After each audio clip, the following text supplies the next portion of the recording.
In December 2023, the FDA approved a treatment that cures sickle cell disease, a genetic disorder that has caused suffering for thousands of years, by editing the patient's own DNA. Not managing symptoms, not treating the disease. Editing the genetic code itself so the disease no longer exists.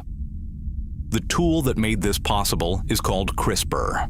It was discovered in bacteria. It won a Nobel Prize. And it may be the most powerful technology humans have ever created.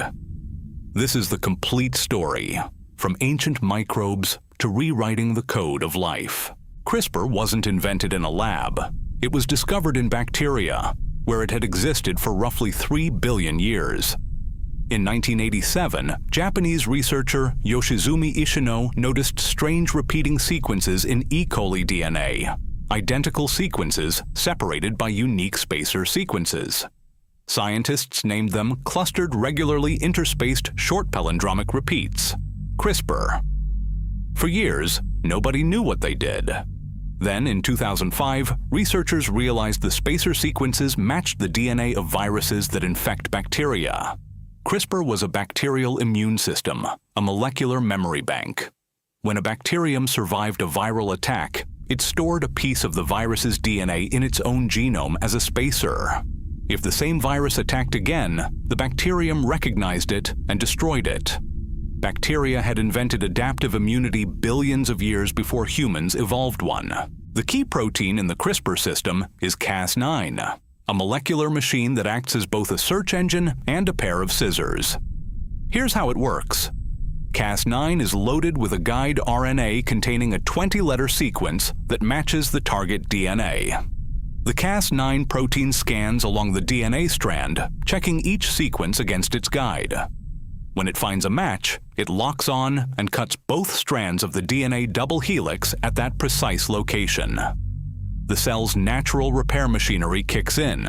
It can stitch the cut back together, often disrupting the gene in the process.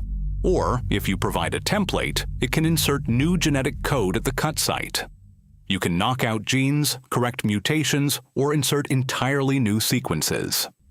CRISPR turned gene editing from a years-long, multi-million-dollar project into something a graduate student can do in a week. In 2012, Jennifer Doudna at UC Berkeley and Emmanuel Charpentier at Umeå University in Sweden published a landmark paper showing that the bacterial CRISPR-Cas9 system could be reprogrammed to cut any DNA sequence by simply changing the guide RNA. This was the breakthrough. The bacterial immune system was no longer just a biological curiosity.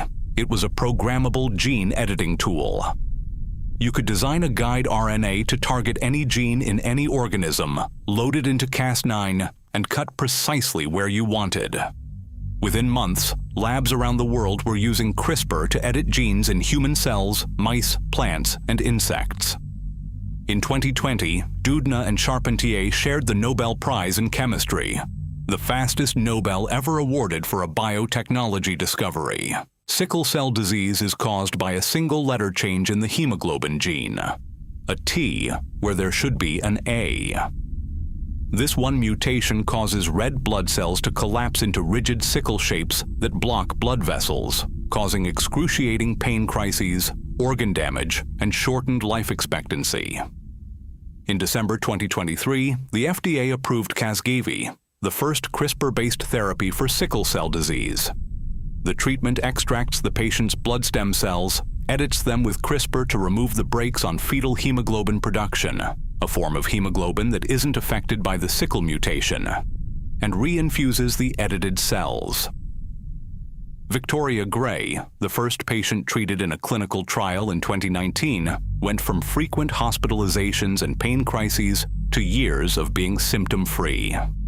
One treatment, one edit, a genetic disease that has afflicted humans for millennia. Corrected. Sickle cell was just the beginning. CRISPR clinical trials are underway for dozens of conditions.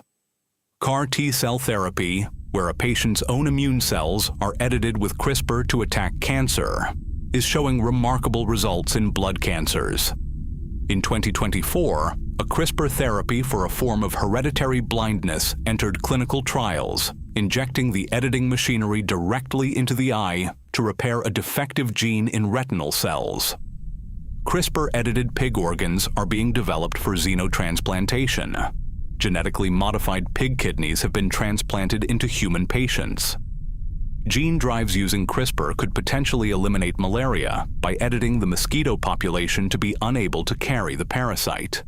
The applications are expanding faster than the ethical frameworks can keep up. CRISPR is powerful but not perfect. Cas9 occasionally cuts at locations similar but not identical to the target, off-target effects. If the guide RNA matches a sequence that appears elsewhere in the genome, Cas9 may cut there too, potentially disrupting an important gene or activating a cancer pathway. In somatic gene therapy, editing cells in a living patient, off-target effects in a small number of cells may be manageable. But in germline editing embryos, eggs, or sperm, every off-target cut is passed to every cell in the future person and to all their descendants. The error becomes permanent and heritable.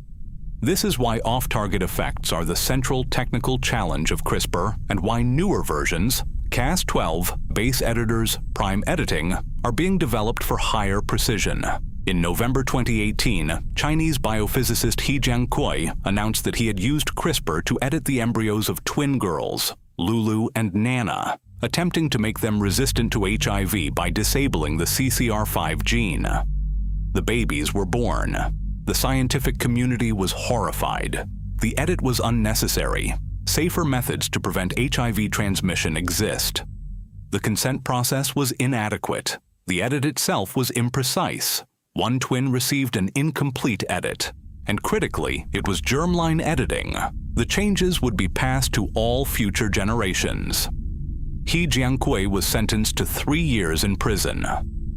The experiment crossed a line that the scientific community had agreed should not be crossed without extensive safety validation and ethical consensus. The technology to edit human embryos exists. The wisdom to use it responsibly is still being developed. CRISPR has given us the ability to rewrite the genetic code of any living thing on Earth. We can cure genetic diseases. We can potentially eliminate malaria.